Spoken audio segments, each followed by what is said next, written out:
Hi, வாழைப்பழ பஜ்ஜி செய்வோமா?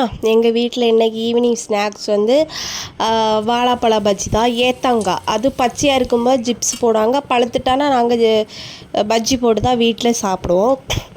அப்போ இன்றைக்கி சரி ஈவினிங் திடீர்னு பழம் நிறைய வீட்டில் இருந்தனால வேஸ்ட்டாக போயிருமே, கருத்துட்டுனா யாருமே அதிகமாக சாப்பிட மாட்டாங்க வீட்டில். அதனால சரி பஜ்ஜி போட்டுலான்னு சொல்லிட்டு ஐடியாவில் பஜ்ஜி போட தொடங்கியாச்சு. ஃபஸ்ட்டே மாவெல்லாம் மிக்ஸ் பண்ணியே வச்சுட்டு பழத்தையும் கட் பண்ணிவிட்டு அதுக்கப்புறம் எண்ணெயில் சூடாயிட்டா சொல்லிவிட்டு உள்ளி வெட்டி போட்டு பார்த்தேன், நல்ல ஹீட் ஆகிட்டு.